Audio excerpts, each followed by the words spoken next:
Assalamualaikum warahmatullahi wabarakatuh. Selamat pagi anak kelas 2. Kita berjumpa lagi belajar bersama dengan Bunda Yuni. Hari ini kita akan belajar di pembelajaran 2 dan 3. Sebelum belajar, pastikan kalian sudah mandi, sudah sarapan, sudah sholat duha, dan mempersiapkan alat tulisnya ya. Sebelum belajar, jangan lupa baca doa terlebih dahulu. Simak baik-baik penjelasan dari Bunda Yuni.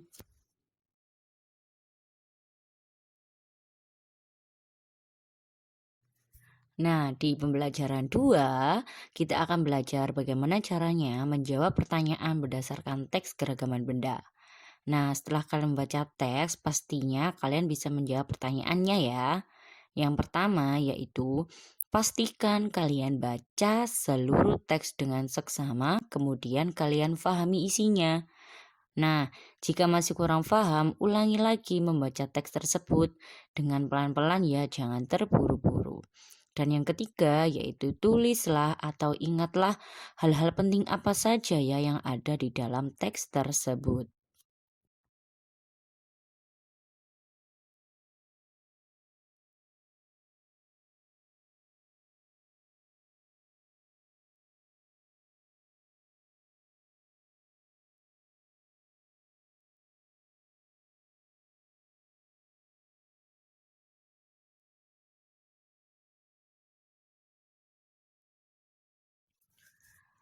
Benda padat. Nah, kemarin kita sudah belajar wujud benda itu ada 3 ya, yaitu benda padat, benda cair, dan benda kas. Nah, sekarang di PB 2 dan 3 kita belajar tentang benda padat.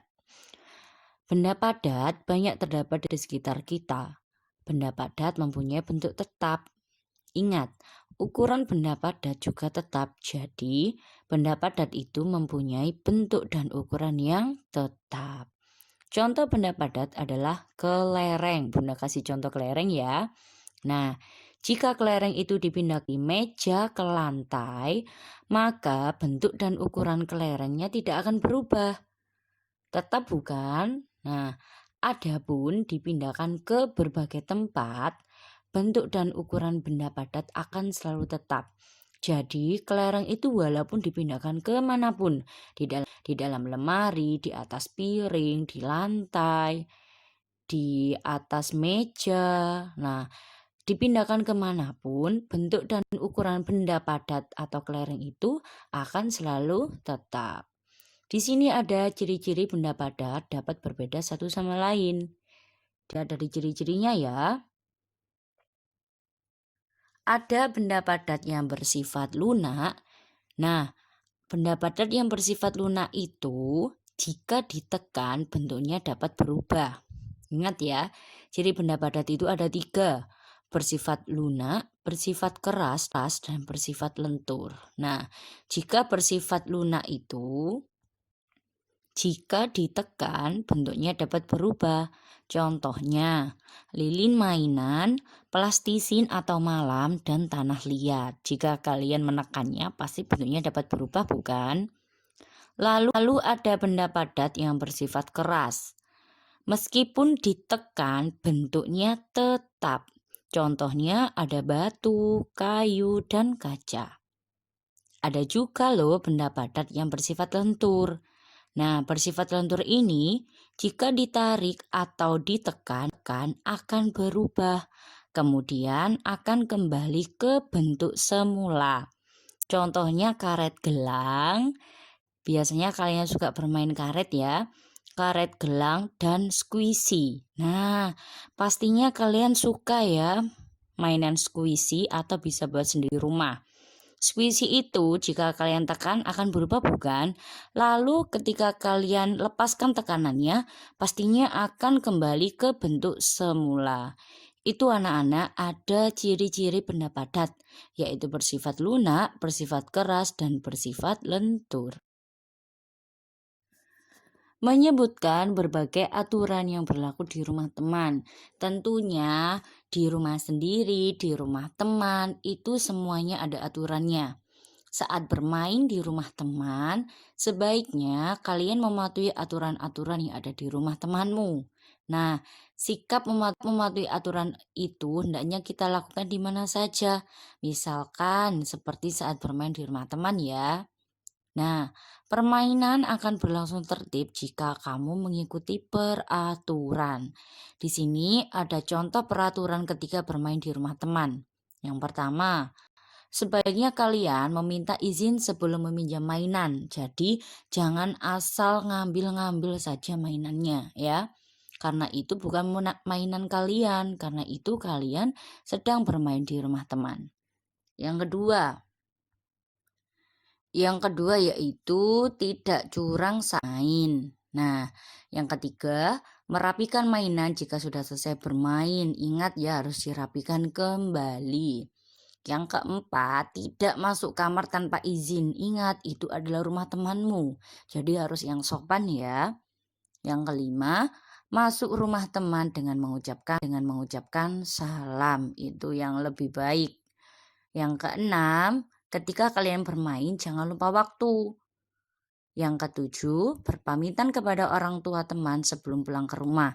Jika sudah selesai bermain, sebaiknya kalian berpamitan kepada kedua orang tua teman kalian. Bu, Pak, saya pulang dulu ya. Nah, seperti itu. Yang kedelapan, meminta izin jika pergi bermain. Nah, ketika kalian ke rumah teman, lalu kalian akan ke rumah temannya lagi bermain, sebaiknya kalian meminta izin atau kalian itu meminta izin kepada orang tua jika diantar dengan orang tua kalian. Itu anak-anak adalah contoh peraturan ketika kalian bermain di rumah teman. Sebaiknya kalian patuhi. Kenapa? Karena permainan itu akan berlangsung tertib dan pastinya nyaman untuk kalian.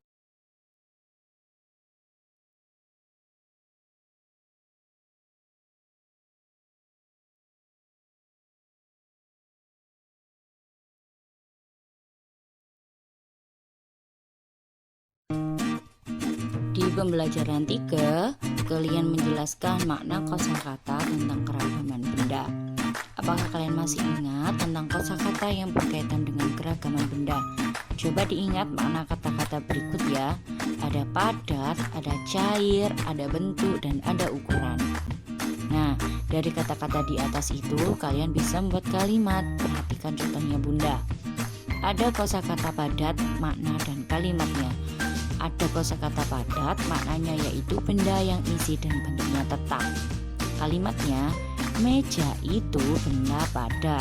Nah, yang kedua yaitu ada kosakata cair yang mempunyai makna bersifat seperti air, tidak padat. Kalimatnya yaitu madu termasuk benda cair. Nah, dari kosakata di atas itu kalian bisa membuat kalimat dan maknanya.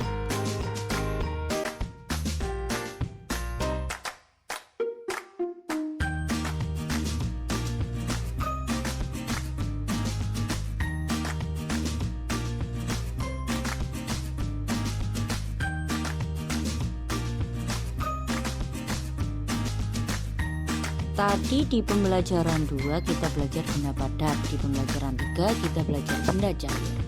Nah, sifat benda cair itu tidak selalu sama. Nah, ada ya sifatnya sama seperti benda padat tadi. Benda padat tadi ada yang bersifat lunak, ada yang bersifat keras, ada yang bersifat lentur. Sedangkan benda cair ada yang bersifat kental dan encer. Nah, ada benda yang bersifat kental yaitu contohnya ada kecap manis, madu, dan oli. Dan ada benda cair yang bersifat encer, contohnya apa? Air mineral, sari buah ya, yang biasanya suka minum di Indomaret itu ya, ada sari buah dan susu cair. Meskipun berbeda, sifat benda cair itu sama, yaitu bentuknya sama seperti wadahnya. Dan walaupun telah dipindahkan, jumlah benda cair akan selalu tetap. Coba perhatikan gambar itu ya. Ada air dalam botol dipindahkan ke dalam gelas, maka jumlahnya tetap.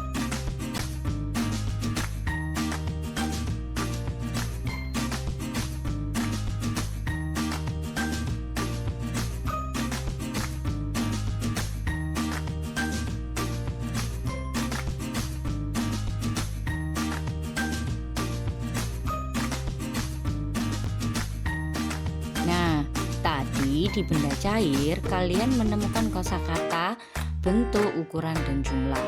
Bentuk itu apa, Bunda? Bentuk itu artinya rupa atau wujud suatu benda. Sedangkan ukuran menurut Kamus Besar Bahasa Indonesia, hasil mengukur panjang lebar, luas, dan besar sesuatu. Jumlah itu artinya banyaknya sesuatu.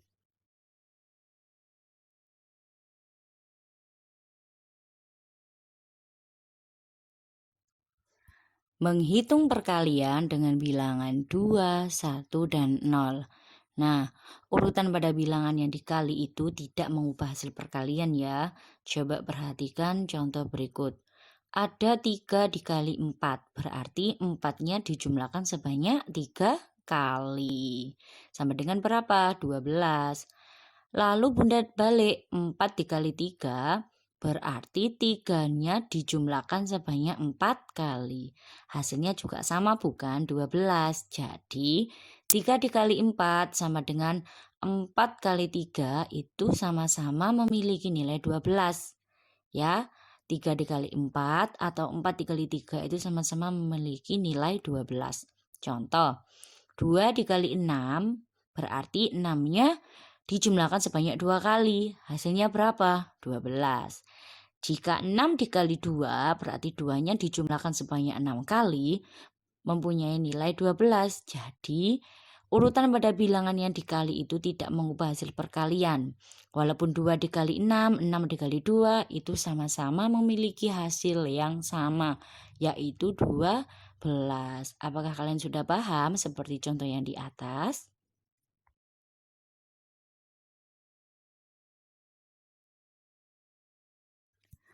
Nah, jika kalian sudah paham, itu termasuk sifat perkalian ya, sifat pertukaran perkalian. Nah, maka kamu dapat menentukan hasil perkalian. Di sini ada tadi kita tentang bilangan 2, 1, dan 0 ya. Contohnya, ada perkalian 2 dikali 5, berarti 5 dijumlahkan sebanyak 2 kali. Hasilnya berapa? 10. Lalu ada 2 dikali 6, berarti 6-nya dijumlahkan sebanyak 2 kali. Berapa hasilnya? 12. Jadi, perkalian dengan 2 sama artinya menjumlahkan bilangan itu sendiri. Faham anak-anak? Perkalian dengan 2 sama itu 5 ditambah 5. 2 kali 5 itu loh perkalian penjumlahan berulangnya kan 5 ditambah 5 sebanyak 2 kali. Jadi dia itu menjumlahkan bilangan itu sendiri. Contoh ya, 2 kali 6 berarti yang dijumlahkan berapa? Ya 6-nya. 6-nya dijumlahkan sebanyak 2 kali. Contoh, 3 dikali 6 berarti 6-nya dijumlahkan sebanyak 3 kali. Seperti itu. Lalu ada bilangan 1. 5 dikali 1 sama dengan berarti satunya angka 1 itu dijumlahkan sebanyak 5 kali. Hasilnya adalah 5.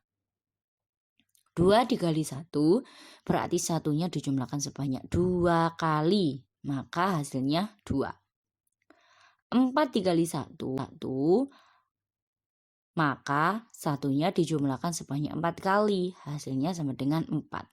Jadi, semua bilangan berapapun jika dikalikan 1, hasilnya itu sama dengan bilangan itu sendiri. Walaupun 100 dikali 1, 1000 dikali 1, 1 juta dikali 1, ya hasilnya ya 1 juta. 100 dikali 1 ya hasilnya 100. 1000 dikali 1 hasilnya ya 1000. 259 dikali 1 hasilnya ya 259. Paham ya anak-anak? Jadi kalian tidak perlu menghitungnya. Karena jika semua bilangan itu dikalikan 1, maka hasilnya bilangan itu sendiri. Dan sekarang ada bilangan 0, ada perkalian 0. 2 dikali 0 berarti 0-nya ditambahkan sebanyak 2 kali. Hasilnya berapa? Ya 0. Dibalik sekarang, 0-nya dikali 3. Ya, berarti 3-nya, 3 dikali 0 berarti 0-nya dijumlahkan sebanyak 3 kali. Hasilnya berapa? Ya 0. Jadi, semua bilangan jika dikalikan 0 hasilnya 0. 278 dikali 0 hasilnya 0. 1000 dikali 0 hasilnya ya 0.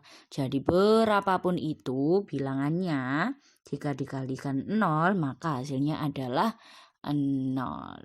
Sampai di sini sudah paham kalian tentang perkalian bilangan 2, 1, dan 0?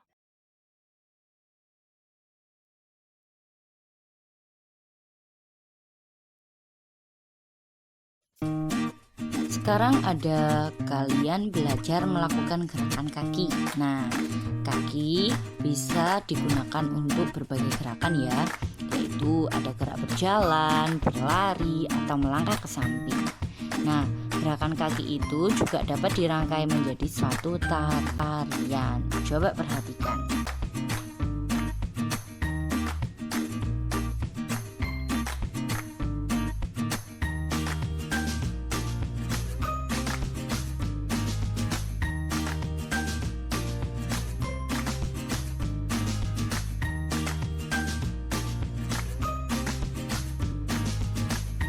Nah, tadi ada gerakan kaki ya. Yang pertama, ada gerak kaki melangkah ke depan. Coba perhatikan gambarnya seperti kalian berjalan. Gerak kaki melangkah ke samping, gerak lutut ditekuk, dan gerak kaki diangkat. Itu adalah contoh gerakan kaki yang bisa kalian praktekkan di rumah.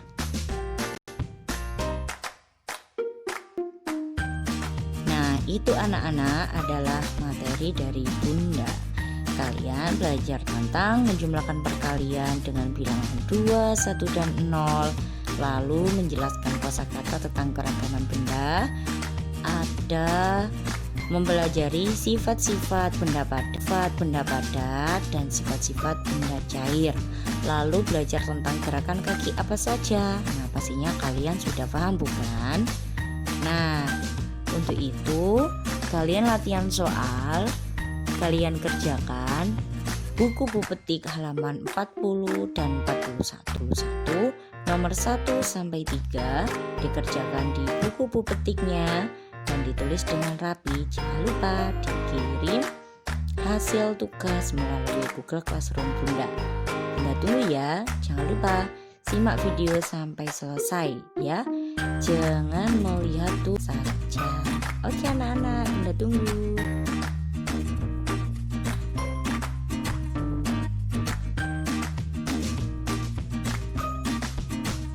Terima kasih sudah menyimak video dari Bunda hari ini, dan terima kasih kalian sudah belajar bersama Bunda ini.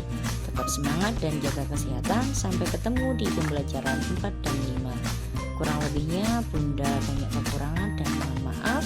Assalamualaikum warahmatullahi wabarakatuh.